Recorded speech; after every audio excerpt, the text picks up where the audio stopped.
السلام علیکم ورحمۃ اللہ وبرکاتہ. کیا حال ہے سب کا؟ الحمد للہ. نحمده ونصلی علی رسولہ الکریم.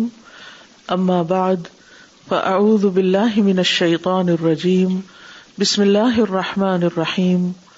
رب اشرح لی صدری ویسر لی امری واحلل عقدۃ من لسانی یفقہوا قولی. قل هل يعلمون. کتاب مناقب الانصار. باب مناقب عبداللہ بن سلام رضی اللہ عنہ. عبداللہ بن سلام رضی اللہ عنہ کے مناقب کا باب. عبداللہ بن سلام کی فضیلت. ان کا نام عبداللہ بن سلام بن الحارث الاسرائیلی ثم الانصاری. ان کی کنیت ابو یوسف. یہود کے عالم تھے، حبر الیہود. یہود کے قبیلے بنو قینقاع سے تعلق رکھتے تھے. یوسف علیہ السلام کی اولاد میں سے تھے. امام ذہبی کی کتاب ہے سیر اعلام النبلاء، اس میں ان کے بارے میں لکھا ہے کہ یہ امام اور عالم ہیں، یعنی یہود کے عالم تھے جن کے لیے جنتی ہونے کی گواہی دی گئی جب یہ اسلام لے آئے. تو یہ انصار کے حلیف تھے، مددگار تھے، اور نبی صلی اللہ علیہ وسلم کے خاص صحابہ میں سے تھے. ان کی اہم خدمات میں سے خدمت یہ ہے کہ انہوں نے عثمان رضی اللہ عنہ کی مدد اس وقت کی جب انہیں ان کے گھر میں محصور کر دیا تھا باغیوں نے. ان کی فضیلت میں خاص طور پر یہ بات آتی ہے کہ نبی صلی اللہ علیہ وسلم نے ان کے جنتی ہونے کی بشارت دی ہے. مسعد بن سعد اپنے والد سے روایت کرتے ہیں کہ ایک مرتبہ نبی صلی اللہ علیہ وسلم کی خدمت میں ایک پیالہ لایا گیا. نبی صلی اللہ علیہ وسلم نے اس میں موجود کھانا تناول فرمایا. اس میں سے کچھ بچ گیا تو رسول اللہ صلی اللہ علیہ وسلم نے فرمایا، اس راستے سے ابھی ایک جنتی آدمی آئے گا جو یہ بچا ہوا کھانا کھائے گا. سعد کہتے ہیں کہ میں اپنے بھائی عمیر کو وضو کرتا ہوا چھوڑ آیا تھا. میں نے اپنے دل میں سوچا کہ یہاں سے عمیر ہی آئے گا، یعنی وہ ابھی آ ہی رہا تھا، لیکن وہاں سے عبداللہ بن سلام رضی اللہ عنہ آ گئے اور انہوں نے وہ کھانا کھایا. تو اس طرح نبی صلی اللہ علیہ وسلم کی بشارت کہ ایک جنتی آدمی آئے گا وہ ان کے بارے میں پوری ہوئی. نبی صلی اللہ علیہ وسلم نے ان کے بیٹے کا نام رکھا یوسف بن عبداللہ بن سلام. کہتے ہیں کہ رسول اللہ صلی اللہ علیہ وسلم نے میرا نام یوسف رکھا، مجھے اپنی گود میں بٹھایا اور میرے سر پر ہاتھ پھیرا. ان کے قبول اسلام کا واقعہ بہت دلچسپ ہے. انس رضی اللہ عنہ کہتے ہیں کہ جب عبداللہ بن سلام رضی اللہ عنہ کو رسول اللہ صلی اللہ علیہ وسلم کے مدینہ تشریف لانے کی خبر ملی تو وہ آپ کی خدمت میں حاضر ہوئے اور عرض کیا، میں آپ سے 3 سوال کرنا چاہتا ہوں. انہیں نبی کے علاوہ اور کوئی نہیں جانتا کیونکہ یہ خود عالم تھے، اس لیے ان کے سوال بھی بڑے اہم تھے. انہوں نے پوچھا کہ قیامت کی سب سے پہلی نشانی کیا ہے؟ وہ کون سا کھانا ہے جو اہل جنت کو سب سے پہلے دیا جائے گا؟ کس وجہ سے بچہ اپنے باپ کے مشابہ ہوتا ہے اور کس لیے اپنے ماموں کے مشابہ ہوتا ہے؟ رسول اللہ صلی اللہ علیہ وسلم نے فرمایا، مجھے ابھی ابھی جبریل علیہ السلام نے ان کے متعلق بتایا ہے. عبداللہ نے عرض کیا، جبریل؟ وہ تو قوم یہود کا دشمن ہے. رسول اللہ صلی اللہ علیہ وسلم نے فرمایا، قیامت کی پہلی نشانی آگ ہے جو لوگوں کو مشرق سے مغرب کی طرف ہانک لے جائے گی، یعنی لوگ ٹھہر نہیں سکیں گے اور پھر آگے آگے چلتے جائیں گے. سب سے پہلا کھانا جو اہل جنت کھائیں گے وہ مچھلی کے جگر کے ساتھ بڑا ہوا ٹکڑا ہوگا، یعنی جگر نہیں بلکہ جگر کے ساتھ زیادہ کبد ہے، اس کا ایکسٹرا حصہ. اور بچے میں مشابہت اس طرح ہوتی ہے کہ مرد جب بیوی سے جماع کرتا ہے تو اگر اس کا نطفہ عورت کے نطفے سے پہلے رحم میں چلا جائے تو بچہ اس کے مشابہ ہوتا ہے، اور اگر عورت کا نطفہ سبقت لے جائے تو بچہ اس کے مشابہ ہوتا ہے. حقیقت تو اللہ ہی جانتا ہے کہ ہوتا کیسے، وہ تو اللہ ہی کو پتا ہے، لیکن آپ نے جو بات فرمائی وہ اسی طرح ہے. عربی کے الفاظ یہ ہیں، فَإِنَّ الرَّجُلَ إِذَا غَشِيَ الْمَرْأَةَ فَسَبَقَهَا مَاؤُهُ، سبقت لے جاتا ہے اس کا پانی، کان شبہ لہو، تو وہ مرد کے مشابہ ہوتا ہے. وَإِذَا سَبَقَ، اب سبق مانا پہلے جانا یا سبقت لے جانا یعنی غالب آنے کے معنوں میں بھی ہو سکتا ہے. وَإِذَا سَبَقَ مَاؤُهَا كَانَ الشَّبَهُ لَهَا، اور اگر عورت کا پانی غالب آ جاتا ہے یا آگے آ جاتا ہے، آگے بڑھ جاتا ہے، تو پھر بچہ عورت کے مشابہ ہوتا ہے. عبداللہ بن سلام نے جب یہ جواب سنے تو کہنے لگے کہ میں گواہی دیتا ہوں کہ آپ اللہ کے رسول ہیں. یعنی انہیں حق کی تلاش تھی، انہوں نے ایک چھوٹا سا ایک طرح سے ٹیسٹ کیا، اور جب انہیں سچائی مل گئی تو وہ انہوں نے فوراً قبول کر لی. پھر انہوں نے کہا کہ اللہ کے رسول، یہودی بہت بہتان طراز ہیں، اگر انہیں میرے مسلمان ہونے کا علم ہو گیا تو وہ آپ کے دریافت کرنے سے پہلے ہی آپ کے سامنے مجھ پر ہر طرح کی تہمت لگائیں گے. اسی دوران یہود آ گئے اور عبداللہ کمرے میں روپوش ہو کر بیٹھ گئے، ایک طرف چھپ گئے. رسول اللہ صلی اللہ علیہ وسلم نے ان سے دریافت فرمایا، تم میں عبداللہ بن سلام کیسا شخص ہے؟ انہوں نے کہا، وہ ہم میں سب سے بڑے عالم اور سب سے بڑے عالم کے بیٹے ہیں. یعنی وہ خود بھی عالم ہیں اور ان کے باپ بھی عالم تھے.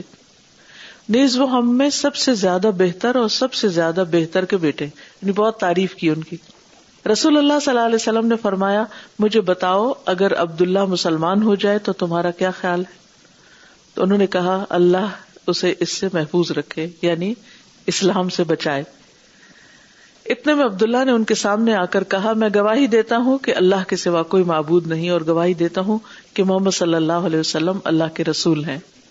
اب یہود یک زبان ہو کر ان کے بارے میں کہنے لگے، یہ ہم میں سب سے زیادہ بدتر اور سب سے زیادہ بدتر کے بیٹے ہیں، اور وہیں انہیں برا بھلا کہنا شروع کر دیا. یعنی فوراً ہی اپنی بات سے پھر گئے. نبی صلی اللہ علیہ وسلم کو دیکھتے ہی انہوں نے پہچان لیا تھا. عبداللہ بن سلام کہتے ہیں کہ رسول اللہ صلی اللہ علیہ وسلم جب مدینہ تشریف لائے تو لوگ آپ کی طرف دوڑ پڑے اور کہنے لگے، اللہ کے رسول آ گئے ہیں، اللہ کے رسول آ گئے، اللہ کے رسول آ گئے. چنانچہ میں بھی ان لوگوں کے ساتھ آیا تاکہ آپ کو دیکھوں. پھر جب میں نے رسول اللہ صلی اللہ علیہ وسلم کا چہرہ مبارک دیکھا تو پہچان گیا کہ یہ کسی جھوٹے کا چہرہ نہیں ہو سکتا. اور سب سے پہلی بات جو آپ نے کہی وہ یہ تھی، لوگوں سلام پھیلاؤ، کھانا کھلاؤ، اور رات میں جب لوگ سو رہے ہوں تو نماز پڑھو، تم لوگ سلامتی کے ساتھ جنت میں داخل ہوگے. آپ دیکھیے کہ آپ کی تعلیم کتنی بیلنسڈ تھی. اس میں نماز کا ذکر بھی ہے اور اس میں کھانا کھلانے کا بھی، یعنی حقوق اللہ بھی ہیں اور حقوق العباد بھی ہیں، اور پھر عمومی طور پر سلام کے پھیلانے کی بات. عام طور پر سوال کیا جاتا ہے نا کہ ہم تبلیغ کیسے کریں، لوگوں کو سب سے پہلے کیا سکھائیں، کیا بتائیں. تو ہم کہاں سے شروع کرتے ہیں؟ جب کوئی شخص مسلمان ہو جاتا ہے پھر کہاں سے شروع کرتے ہیں؟ طہارت سے شروع کرتے ہیں. ہم کہتے ہیں پہلے وضو کرنا سیکھو، نماز پڑھنا سیکھو، اور حلال حرام فوراً بتانے لگتے ہیں. شراب حرام ہے، تمہاری بیوی اب حرام ہے اور تم سب کو چھوڑ دو. جی ڈریس کے اوپر آ جاتے ہیں فوراً، اور ایک دن میں اس کو پرفیکٹ کرنا چاہتے ہیں. تو یہاں آپ حکمت سیکھ رہے ہیں کہ نبی صلی اللہ علیہ وسلم نے لوگوں کو سب سے پہلے کس بات کی تعلیم دی، کیا سکھایا؟ سلام پھیلاؤ اور کھانا کھلاؤ اور رات کو نماز پڑھو. اب دیکھیے کہ پہلی چیز کیا تھی. اس وقت کیا چیز اہم ہے؟ کیا چیز اہم ہے؟ آپ کو معلوم ہے کہ امام مالک درس حدیث دے رہے تھے تو اتنے میں شور مچا باہر. امام مالک مسجد نبوی میں درس حدیث دیا کرتے تھے، اور جب نبی صلی اللہ علیہ وسلم کی طرف کوئی بات منسوب کرنا ہوتی تو کہتے کہ صاحب ھذا القبر، جو اس قبر میں ہیں، یعنی رسول اللہ صلی اللہ علیہ وسلم، انہوں نے یہ بات فرمائی. تو بہرحال دور دراز سے لوگ امام مالک کے درس میں حاضر ہوتے تھے، مشرق و مغرب سے. تو درس دے رہے تھے کہ اتنے میں شور اٹھا کہ باہر ہاتھی آ گیا، ہاتھی آ گیا. اور مدینہ میں ہاتھی نہیں ہوتے. کوئی لے آیا ہوگا کہ انٹرٹینمنٹ کے لیے یا کسی اور مقصد کے لیے. تو لوگ جو تھے وہ ایک دم ایکسائٹیڈ ہو گئے. تو کچھ لوگ جیسے ایسے ہی مجلس میں آ کے بیٹھ جاتے ہیں، وہ فوراً ہاتھی دیکھنے چلے گئے. لیکن یحییٰ ابن یحییٰ جو تھے، ان کے ایک شاگرد تھے، وہ نہیں گئے. تو امام مالک نے کہا کہ سب لوگوں کو ہاتھی دیکھنے کا شوق ہے اور تم نہیں اٹھے، تم نہیں گئے. انہوں نے کہا کہ میں اتنے ہزاروں میل کا سفر کر کے یہاں ہاتھی دیکھنے نہیں آیا، میں علم حاصل کرنے آیا ہوں. تو آپ بھی گھر بار چھوڑ کر یہاں کس لیے آتے ہیں؟ تو پوری توجہ کس پہ ہونی چاہیے؟ امام مالکی کی بات ہے کہ انہیں ایک مجلس میں کئی بار بچھو نے ڈنگ مارا تھا اور وہ ادھر سے حدیث دے رہے تھے اور ان کے چہرے کا رنگ زرد ہو رہا تھا، لیکن انہوں نے ادھر ادھر توجہ نہیں کی، کوئی دوسری بات نہیں کی جب تک سبق مکمل نہیں ہو گیا. یہ ہے علم حاصل کرنے کے آداب. اور ہمارے لیے چھوٹی سی ڈسٹریکشن کافی ہو جاتی ہے کہ ہم اپنا مقصد بھول جائیں. اس سے پتہ چلتا ہے کہ زندگی میں بھی ہمارا رویہ کیا ہے، یعنی عمومی طور پر ہم کتنے بامقصد انسان ہیں اور چھوٹی سی چیز ہمیں کتنی جلدی مقصد سے ہٹا دیتی. ہم بڑی بڑی باتیں کرتے ہیں، بڑی بڑی تمنائیں اور آرزویں کرتے ہیں کہ ہم زندگی میں یہ بھی کریں وہ بھی کریں، لیکن چھوٹی سی مشکل آتی ہے یا چھوٹی سی کوئی چیز ہماری توجہ کھینچنے کے لیے کافی ہے اور ہم سب کچھ بھول جاتے ہیں کہ ہم نے کیا سوچا تھا. ہم سب کا الٹیمیٹ گول کیا ہے، کہاں جانا ہے ہمیں؟ جنت. تو جنت اتنی سستی نہیں کہ جس کو فارغ وقت میں، فالتو وقت میں، یا جب ہمارا کوئی اور کام نہ ہو، ساری دلچسپیاں ہم پوری کر لیں پھر تھوڑے بہت کچھ کر لیں. اللہ کا راستہ اور اللہ کا دین جو ہے وہ سب سے زیادہ توجہ کے لائق ہے. اور علم آتا نہیں جب تک یکسوئی نہ ہو. کچھ بھی ہوتا رہے، بارش کی آواز آ رہی، چلو جلدی سے بارش کو دیکھیں بھلا کیا ہو رہا ہے باہر. کبھی بارش نہیں دیکھی؟ بادل گرجا ہے، دیکھیں بھلا کیا ہو رہا ہے. ہوا چل رہی ہے، دیکھیں بھلا کتنے پتے ہل رہے ہیں، کتنے گر گئے. جب اس کا وقت ہوگا وہ بھی دیکھا جائے گا. اس وقت یہ کرنے کا کام تھوڑی ہے. تو علم کے لیے چاہے آپ کہیں پر بھی ہوں، یہاں ہوں یا کہیں بھی ہوں، علم کی مجلس میں پوری سنجیدگی اور پوری توجہ. دنیا ادھر سے ادھر ہو جائے، کوئی آئے کوئی جائے، ہماری کوئی غرض نہیں اس سے، نہ اس وقت ہمارا یہ مقصد ہے. تو بہرحال ہم بات کر رہے تھے اور بڑی ہی اہم بات کر رہے تھے کہ جب کوئی شخص اسلام میں داخل ہوتا ہے تو ہمیں ابتدا میں اسے کیا سکھانا چاہیے. عام طور پر لوگ ہم سے پوچھتے ہیں کہ اچھا وہ پہلی دفعہ درس دینا ہے، کس ٹاپک پہ درس دیا جائے؟ اور ہم عموماً کن باتوں سے شروع کر دیتے ہیں؟ بڑے بڑے مسائل سے.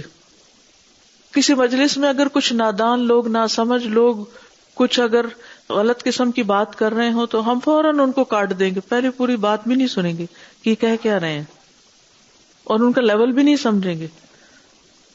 تو یہ نہیں کہ ہمیں جو مل گیا علم میں سے ہم بغیر دیکھے بوجھے لوگوں کو بس سناتے چلے جائیں. ہمیں ہر محفل اور مجلس اور شخص کی رعایت سے بات کرنی چاہیے. یہاں ہم دیکھتے ہیں کہ نبی صلی اللہ علیہ وسلم مدینہ میں آئے ہیں اور ابھی تشریف لا رہے ہیں اور لوگ ایکسائٹیڈ ہیں، اور آپ پہلی بات جو ان سے کر رہے ہیں وہ کیا ہے کہ لوگوں سلام پھیلاؤ، کھانا کھلاؤ اور رات کو نماز پڑھو، جنت میں سلامتی سے چلے جاؤ گے. یہ ہے وہ ابتدائی بنیادی تعلیم دین کی جس کو عام کرنے کی ضرورت ہے اور جس پر ہمیں خود بھی عمل کرنے کی ضرورت ہے. یہ بیسکس ہیں دین کے، اور بہت بیوٹیفل بلینڈ کہ حقوق العباد بھی ہیں اور حقوق اللہ بھی ہیں. پھر اسی طرح جیسے پیچھے بھی ہم نے دیکھا کہ یہود کے معاملات سے خوب واقف تھے اور انہیں معلوم تھا کہ وہ دین کو کس طرح چھپاتے ہیں. اسی قسم کا ایک واقعہ آتا ہے صحیح بخاری میں. عبداللہ ابن عمر سے روایت ہے کہ چند یہودی رسول اللہ صلی اللہ علیہ وسلم کے پاس آئے اور انہوں نے آپ سے ذکر کیا کہ ان میں سے ایک مرد اور عورت نے زنا کیا ہے. رسول اللہ صلی اللہ علیہ وسلم نے انہیں فرمایا، تم رجم کے متعلق تورات میں کیا پاتے ہو؟ انہوں نے کہا، ہم انہیں رسوا کرتے ہیں اور انہیں کوڑے مارتے ہیں. رجم ہوتا ہے جب شادی شدہ مرد اور عورت زنا کریں تو اس وقت رجم کیا جاتا ہے. عبداللہ بن سلام نے کہا، تم جھوٹ بولتے ہو، تورات میں رجم کا حکم موجود ہے. چنانچہ وہ تورات لے آئے، اسے کھولا تو ایک شخص نے رجم کی آیت پر ہاتھ رکھ دیا، یعنی کتاب کھول کے وہیں پر ہاتھ رکھ دیا تاکہ کسی کو پتہ نہ چلے کہ اصل حکم کیا ہے، اور پھر آگے پیچھے کی عبارت پڑھتا رہا. عبداللہ بن سلام نے کہا، اپنا ہاتھ اٹھاؤ. اس نے اپنا ہاتھ اٹھایا تو وہاں آیت رجم موجود تھی. پھر انہوں نے کہا، محمد صلی اللہ علیہ وسلم، انہوں نے یعنی عبداللہ بن سلام نے سچ کہا ہے، تورات میں رجم کی آیت موجود ہے. پھر رسول اللہ صلی اللہ علیہ وسلم نے ان دونوں کو رجم کرنے کا حکم دیا. عبداللہ بن عمر فرماتے ہیں کہ میں نے ان کو دیکھا کہ مرد جو تھا وہ عورت پر جھک رہا تھا تاکہ اسے پتھروں سے بچائے. تو بہرحال اس سے پتہ چلتا ہے کہ یہ تورات کے احکام کو زبانی بھی جانتے تھے، انہیں پتا تھا کہ کون سا حکم تورات میں موجود ہے اور کون سا نہیں ہے. لیکن عمومی طور پر علماء بنی اسرائیل کا حال کیا تھا کہ وہ اللہ کی کتاب میں تبدیلی کرتے تھے یا پھر اور کیا کرتے تھے، اس کو چھپاتے تھے. عبداللہ بن سلام کی وفات جو ہے وہ 43 ہجری میں ہوئی اور وہ اپنی عمر کے 70 سال کے قریب تھے، 70 ایئرز کے تھے. مدینہ منورہ میں دفن کیے گئے، اور ایک اور قول یہ ہے کہ وہ مشرقی دمشق شہر میں دفن کیے گئے، ایسے شہر میں جسے ثقب کہا جاتا تھا، اور ان کی قبر کے پاس ایک مسجد بنائی گئی جس کا نام عبداللہ بن سلام کے نام پر رکھا گیا. بہرحال یہ تھے عبداللہ بن سلام جو بنو قینقاع سے تھے، یہود کے جو قبیلے مدینہ میں آباد تھے ان میں سے ایک قبیلے سے تھے، اور انہوں نے نبی صلی اللہ علیہ وسلم پر مدینہ آتے ہی اپنے اعتماد کا اظہار کیا، آپ پر ایمان لے آئے اور اس طرح آپ کے ساتھیوں میں شامل ہو گئے. جبکہ ہم دیکھتے ہیں کہ یہود میں سے بہت کم لوگ مسلمان ہوئے تھے، اور انہی کے بارے میں یہ آیت اتری جس کا ابھی ذکر آئے گا، وَشَهِدَ شَاهِدٌ مِّن بَنِي اسرائیل، کہ بنی اسرائیل کے گواہوں میں سے ایک گواہ نے اس کی گواہی بھی دی، اس پیغمبر کی، اس کتاب کی گواہی بھی دی ہے کہ ہمارا دین برحق ہے. اور اسی طرح ان کے بارے میں ایک اور آیت بھی نازل ہوئی، لیسوا سوا من اہل الکتاب امۃ قائمۃ، کہ سارے اہل کتاب ایک جیسے نہیں. تو یہ قرآن کی عدالت ہے، عدل ہے کہ حق کو بیان کیا ہے. اگر ان میں سے کچھ لوگ ایسے ہیں جنہوں نے سچائی کو پایا اور اس کو قبول کیا تو ان کی تعریف بھی قرآن نے کی ہے، اور جہاں جن لوگوں نے دین میں خیانت کی ان کا ذکر بھی قرآن نے کیا ہے. حدیث دیکھیے، حدیث 157. حدثنا عبداللہ ابن یوسف قال سمعت مالکا یحدث عن ابی النضر مولا عمر بن عبید اللہ عن عامر بن سعد ابن ابی وقاص عن ابیہ قال ما سمعت النبی صلی اللہ علیہ وسلم یقول لأحد یمشی علی الارض انہ من اہل الجنہ الا لعبد اللہ بن سلام قال وفیہ نزلت هذه الآیہ وشہد شاہد من بنی اسرائیل علی مثلہ الآیہ قال لا ادری قال مالک الآیہ او فی الحدیث. حدثنا عبداللہ بن یوسف، امام بخاری کہتے ہیں کہ ہم سے عبداللہ بن یوسف نے بیان کیا جن کی نسبت کلاعی ہے.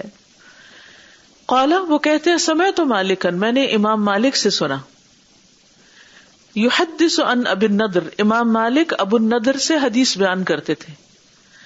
اور ابو النضر کون تھے؟ مولا عمر ابن عبید اللہ، وہ عمر بن عبید اللہ کے آزاد کردہ غلام تھے. عن عامر ابن سعد ابن ابی وقاص، انہوں نے سعد بن ابی وقاص کے بیٹے سے روایت کیا، عامر سے، اور پھر انہوں نے اپنے والد سے. عامر کے والد کون ہیں؟ سعد بن ابی وقاص. جی ہاں. قال، انہوں نے کہا، کس نے کہا؟ سعد بن ابی وقاص نے کہا، ما سمعت النبی صلی اللہ علیہ وسلم یقول لأحد، میں نے نہیں سنا نبی صلی اللہ علیہ وسلم کو کہ کسی کے بارے میں یہ کہہ رہے ہوں، یمشی علی الارض، جو زمین پہ چلتا ہو، انہ من اہل الجنہ، کہ وہ جنت والوں میں سے ہے.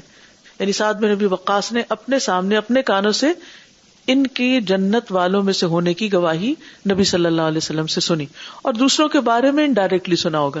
اس لیے کہا کہ میں نے نہیں سنا ان کے سوا کسی اور کے بارے میں. اس کا یہ مطلب نہیں کہ کوئی اور اہل جنت میں سے نہیں. عشرہ مبشرہ کے بارے میں آپ کو معلوم ہے، اور وہ خود بھی تھے جنت والوں میں سے. کون؟ سعد بن ابی وقاص. لیکن اپنا ذکر نہیں کیا، عاجزی کی وجہ سے نہیں کیا ہوگا، یا پھر وہ کسی اور کے بارے میں جو سننے کی بات تھی. کہ یہاں پر آپ ان الفاظ پر غور کیجئے، ما سمعت النبی صلی اللہ علیہ وسلم، نہیں میں نے سنا نبی صلی اللہ علیہ وسلم کو، یعنی ڈائریکٹلی نہیں سنا، کیونکہ ہر صحابی نے ہر بات نہیں سنی نبی صلی اللہ علیہ وسلم کی. تو انہوں نے جنت والوں کا جو حال یا ذکر سنا، اس میں سے کون تھے؟ عبداللہ بن سلام. انہ من اہل الجنہ، کہ وہ جنت والوں میں سے ہے، الا عبداللہ ابن سلام، مگر عبداللہ بن سلام. قال، وہ کہتے ہیں، وفیہ نزلت هذه الآیہ. کون کہتے ہیں؟ کون کہتے ہیں؟ سعد بن ابی وقاص.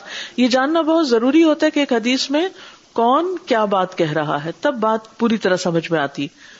اور سعد بن ابی وقاص کہتے ہیں، وفیہ نزلت هذه الآیہ، انہی کے بارے میں یہ آیت نازل ہوئی. کون سی آیت؟ وشاہد شاہد من بنی اسرائیل علی مثلہ، اور بنی اسرائیل میں سے ایک گواہ نے اسی طرح کی گواہی بھی دی ہے. اب سوال یہ پیدا ہوتا ہے کہ سورۃ احقاف کی یہ آیت ہے. سورۃ الاحقاف مکی سورت ہے، جبکہ عبداللہ بن سلام جو ہے وہ مدینہ میں اسلام لائے تھے. تو یہ کیسے ہوا؟ آپ میں سے کوئی جواب دے گا اس بات کا؟ ایسا کب ہوتا ہے کہ بعض اوقات مکی سورت کے اندر کوئی ایسی آیت ہوتی ہے یا ایسا واقعہ ہوتا ہے جو مدنی زندگی سے متعلق ہوتا ہے؟ ایسا کئی دفعہ ہوتا ہے. یعنی پوری سورت مکی ہوتی ہے لیکن اس میں کسی خاص کانٹیکس میں کوئی آیت مدنی بھی ہو سکتی ہے. کوئی وحی نازل ہوتی. نبی صلی اللہ علیہ وسلم کاتب کو جب لکھنے کا حکم دیتے تو اس کو بتاتے تھے کہ یہ آیت فلاں سورت میں لکھو، فلاں سورت فلاں کے بعد رکھو، کون سی بات کہاں جائے گی. اسی لیے ہم سب جانتے ہیں کہ سورتوں کی جو ترتیب ہے یہ توقیفی ہے. توقیفی کا کیا مطلب ہوتا ہے؟ توفیق جیسے لکھتے ہیں نا ایسے توقیف بھی لکھتے ہیں. توقیفی کا مطلب یہ ہے کہ یہ بھی الہامی ہے، نبی صلی اللہ علیہ وسلم نے اپنی طرف سے نہیں کی. یعنی آپ کو اس بارے میں بھی گائیڈ کیا گیا. یعنی قرآن کے آیات کے درمیان جو ربط ہے اور سورتوں کے درمیان جو ربط ہے یہ دراصل اوپر سے ہی آیا ہے. ٹھیک ہے. اور اسی طرح یہ کہ کون سی سورت کہاں ہوگی، کون سی آیت کس آیت کے بعد ہوگی، کیونکہ آپ جانتے ہیں کہ ساری صورتیں اکٹھی نازل نہیں ہوئی. مثلاً سورۃ الانعام کے بارے میں آتا ہے کہ وہ یک بارگی نازل ہوئی ہے. کچھ چھوٹی صورتیں ایک دفعہ میں نازل ہوئی، لیکن بڑی صورتوں میں ہم دیکھتے ہیں کہ مختلف اوقات میں، حتیٰ کہ چھوٹی صورتوں میں سے بھی سورۃ العلق جو ہے، اقرأ بسم ربک الذی خلق، اس کی پہلی 5 آیات پہلے نازل ہوئی تھی اور دوسری بعد میں نازل ہوئی جب نبی صلی اللہ علیہ وسلم کی بہت مخالفت شدت سے شروع ہو چکی تھی. تبھی تو ابو جہل نے کہا تھا نا کہ اگر محمد صلی اللہ علیہ وسلم سجدہ کریں گے یا نماز پڑھیں گے تو میں ان سے نبٹ لوں گا یا ان کی گردن اڑا دوں گا یا کچھ. تو اس پر کلا لئن لم ینتہی لنصفعا بالناصیہ ناصیۃ کاذبۃ خاطئہ. یعنی سورت ایک ہی ہے لیکن اس کے 2 سیٹ ہیں. پہلی 5 آیتیں پہلے دن نازل ہوئی یعنی جب آپ پر نبوت آئی، اور باقی بعد میں نازل ہوئی. قال لا ادری، قال مالک، مالک کہتے ہیں الآیہ، یعنی مالک نے یہ آیت بھی بیان کی، او فی الحدیث، یا حدیث میں جو ذکر آیا. یعنی یہ عبداللہ بن یوسف کہتے ہیں میں نہیں جانتا کہ آیت مالک نے اپنی طرف سے کہی ہے یا اصل حدیث میں سعد بن ابی وقاص سے روایت ہے.